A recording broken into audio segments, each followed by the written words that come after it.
Shalom saudaraku yang dikasihi Tuhan.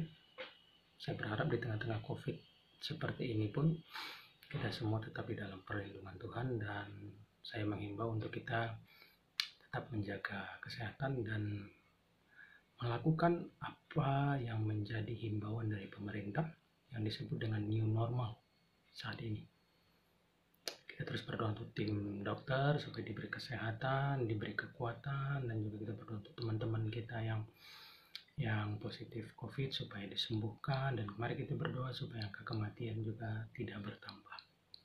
Serta kita berdoa untuk tim para ahli supaya mereka dapat menemukan vaksin maupun obat yang tepat untuk mengatasi COVID-19. Kita juga berdoa untuk pemerintahan kita, mulai dari presiden sampai yang tingkat terbawah, supaya melalui pemerintah juga Tuhan bekerja untuk mengatasi COVID maupun untuk mengatasi perekonomian di bangsa kita ini. Saudara yang dikasihi Tuhan, pagi hari ini saya akan mencoba untuk menyampaikan firman Tuhan kepada setiap kita, dan saya minta kepada setiap kita ketika mendengarkan pemaparan saya, jangan pemikirannya apa yang saya paparkan ini membandingkan dengan orang lain. Tidak. Saya tidak berusaha untuk menjatuhkan si A, menaikkan si B. Saya tidak berusaha menganggap si A salah dan menganggap benar si B. Tidak, tetapi ini murni dari pengertian saya sendiri. Karena menurut pandangan saya, setiap kita itu bebas untuk memberikan pendapat. Apakah pemaparan kita mengenai firman yang dibaca itu benar dan tidak, itu urusan kita dengan Tuhan. Karena setiap perkataan kita harus kita pertanggungjawabkan kepada Tuhan. Hari ini saudaraku, saya mengambil satu tema, yaitu tentang asal mula dosa. Nah, kita harus melihat, kita harus mengerti asal mula dosa itu dari mana, sehingga ke depan ini nanti kita tahu apa yang harus kita lakukan supaya kita tidak jatuh di dalam dosa. Itu saya ambil dari Kejadian 3 ayat 1 sampai ayat yang ke-5 saja. Nanti seterusnya saudara silakan baca. Ya, ini perikopnya tentang manusia jatuh ke dalam dosa. Inilah awal mula manusia jatuh dalam dosa. Dan kita akan melihat bagaimana manusia itu jatuh dalam dosa. Apa penyebab dari manusia itu jatuh ke dalam dosa. Makanya saya ambil tema asal mula dosa. Dan ini harus menjadi bahan perenungan kita untuk ke depan, supaya kita tidak terjebak di dalam hal ini dan jatuh di dalam dosa. Baik, saya baca untuk kita Kejadian 3 1 sampai 5. Adapun ular ialah yang paling cerdik dari segala binatang di darat yang dijadikan oleh Tuhan Allah. Ular itu berkata kepada perempuan itu, tentulah Allah berfirman, semua pohon di dalam taman ini jangan kamu makan buahnya, bukan? Lalu saat perempuan itu kepada ular itu, buah pohon-pohonan dalam taman ini boleh kami makan, tetapi tentang buah pohon yang ada di tengah-tengah taman, Allah berfirman, jangan kamu makan ataupun raba buah itu, nanti kamu mati. Tetapi ular itu berkata kepada perempuan itu, sekali-kali kamu tidak akan mati, tetapi Allah mengetahui bahwa pada waktu kamu memakannya, matamu akan terbuka, dan kamu akan menjadi seperti Allah, tahu tentang yang baik dan yang jahat. Nah, ini pembacaan firman Tuhan kita yang saya bacakan tadi, dan saya akan memaparkan satu persatu dengan cara yang sangat sederhana. Yang pertama, di dalam ayat pertama, di kalimat pertama dikatakan adapun ular. Nah, ular di sini adalah ciptaan. Kenapa? Ciptaan daripada Allah, maksud saya. Ya, ular, karena kalimatnya dilanjutkan demikian. Ular ialah yang paling cerdik dari segala binatang di darat yang dijadikan oleh Tuhan Allah. Berarti ular itu dijadikan atau diciptakan oleh Tuhan. Itu salah satu ciptaan yang disebut binatang yang diciptakan oleh Tuhan. Nanti saudara bisa lihat bahwa di dalam Kejadian 1 Allah menciptakan juga binatang-binatang di darat maupun di dalam laut. Lalu dilanjut dengan kata ular itu berkata kepada perempuan itu. Saya yakin di sini adalah ular yang dipakai iblis. Artinya iblis memakai tubuh ular. Ya, bukan ular itu iblis, tidak. Meskipun banyak perdukunan, banyak hal-hal jahat diidentikan dengan ular, gambarannya adalah ular. kita harus kembali bahwa ular itu adalah ciptaan daripada Tuhan. Sehingga saya mau beritahu kepada kita semuanya, ketika kita makan daging ular itu tidak salah. Kita minum sop ular itu tidak salah. Karena apa? Di sini ularnya dipakai oleh iblis. Bukan ular itu adalah iblis. Itu sesuatu dua hal yang berbeda. Ya, jadi mari kita mengerti firman Tuhan dengan benar. Seluruh ular di dunia ini itu tidak berasal dari iblis, tapi itu adalah ciptaan Tuhan, dan kita tahu bahwa ciptaan Tuhan itu baik adanya. Iblis di sini memakai ular, makanya ular itu seakan-akan dalam tanda kutip bisa berbicara. Ya, ular bisa berbicara, tetapi dengan bahasanya, dan itu hanya bisa dimengerti oleh sesama ular. Tidak mungkin ular bisa berbicara manusia. Hanya iblis yang memakai ular, yang bisa membuat ular itu seolah-olah dapat berkata-kata. Nah, iblis di sini itu berkata demikian, bertanya, karena ini sebuah pertanyaan. Dia datangi seorang wanita itu, yaitu Hawa, yaitu istri daripada Adam. Dia bertanya demikian, semua pohon dalam taman ini jangan kamu makan buahnya, bukan? Nah, ini satu pertanyaan yang luar biasa. Ya, sekaligus saya mau katakan bahwa pertanyaan ini adalah pertanyaan jebakan. Dia berkata, tentulah Allah berfirman. Dia sedang berkata begini, Tuhan bicara begini kan sama kamu, Tuhan bicara begini kan sama Adam, bahwa semua pohon dalam taman ini jangan kamu makan. Saudaraku, ini satu pertanyaan yang tidak benar. Kenapa saya katakan tadi itu sebuah jebakan? Karena pertanyaannya saja sudah tidak benar. Sebab apa? Perempuan itu, yaitu Hawa, itu berkata kepada iblis dalam ayat 2 dan 3, dikatakan bahwa pohon-pohonan dalam taman ini boleh kami makan. Boleh, bukan tidak boleh. Ya. Tetapi tentang buah pohon yang ada di tengah-tengah taman, Allah berfirman, ingat, buah di tengah pohon yang ada di tengah-tengah taman. Berarti banyak pohon di Taman Eden, tapi ada satu pohon di tengah-tengah. Itulah yang diperintahkan Tuhan untuk jangan dimakan. Kenapa jangan dimakan? Karena Allah berfirman, jangan kamu makan atau raba buah itu, nanti kamu mati.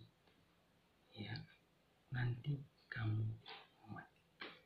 Itu firman Tuhan. Ini menunjukkan bahwa Hawa sudah tahu firman. Hawa tahu perintah daripada Allah yang mungkin saja itu diberitahukan oleh Adam kepada dia. Tadi saya katakan bahwa ular, bahwa iblis itu menggunakan pertanyaan itu sebagai jebakan. Karena apa? Iblis itu ingin tahu apa jawaban daripada si wanita ini. Dan dari jawaban itulah iblis ingin memutarbalikkan apa yang Allah firmankan. Di dalam ayat yang keempat, tetapi ular itu setelah wanita itu menjawab, perempuan itu menjawab si iblis ini, tetapi ular itu berkata kepada perempuan itu, sekali-kali kamu tidak akan mati. Padahal si wanita ini, si perempuan ini sudah berkata, kalau kami makan ataupun raba. Nah, ini prinsip, saudara. Ya, kalau dikatakan mati itu berarti itu sesuatu yang dilarang, tidak disukai oleh Tuhan. Tuhan tidak mau mereka memakan itu. Ini sama dengan prinsip dosa. Dosa itu bukan hanya dilaksanakan. Ya, itu lambang daripada dimakan. Kalau buah kita ambil, kita dikit, nah itulah artinya dimakan, kita rasakan. Tetapi dosa juga adalah ketika diraba, hanya menjamah daripada buah itu. Makanya prinsip dosa itu bisa datang dalam dua sisi, dilakukan dan ada di dalam hati. Hanya sebuah rabaan, bukan sebuah tindakan langsung. Ya, itu juga bisa saudara lihat dalam firman Tuhan di, kalau saya tidak salah, di kitab Matius tentang berzina. Ketika kamu melihat wanita lain dan kamu menginginkan dia dalam hatimu, kamu sudah berzina dengan wanita itu. Itu dosa, itu prinsip dosa yang harus kita mengerti. Bukan hanya dilakukan, tetapi sesuatu yang tidak kelihatan nyata pun itu sudah dosa. Dan Hawa tahu hal itu. Nah, tetapi kata nanti kamu mati itu yang diputar balikkan oleh si iblis ini. Dia berkata sekali-kali kamu tidak akan mati. Nah, kalau iblis hanya berbicara begitu, saya yakin Hawa tidak akan tertarik. Itulah sebabnya kenapa iblis berkata lagi, tetapi akan mengetahui bahwa pada waktu kamu memakannya, matamu akan terbuka dan kamu akan menjadi seperti Allah, tahu tentang yang baik dan yang jahat. Ini kan sesuatu yang menarik, saudaraku. Dia pelintir firman itu. Ya. Kemudian dia berikan alasannya. Ini satu prinsip di mana setelah iblis berbicara seperti itu, di dalam ayat yang ke-6, perempuan itu melihat bahwa buah pohon itu baik untuk dimakan dan sedap kelihatannya, lagi pula pohon itu menarik hati karena memberi pengertian. Karena iblis tadi berkata begini, tahu tentang yang baik dan yang jahat. Ya, jadi si Hawa ini tertarik. Jadi padahal itu sesuatu yang dilarang. Nah, apa yang perlu kita tangkap dari situasi ini? Dari manakah asal mula dosa?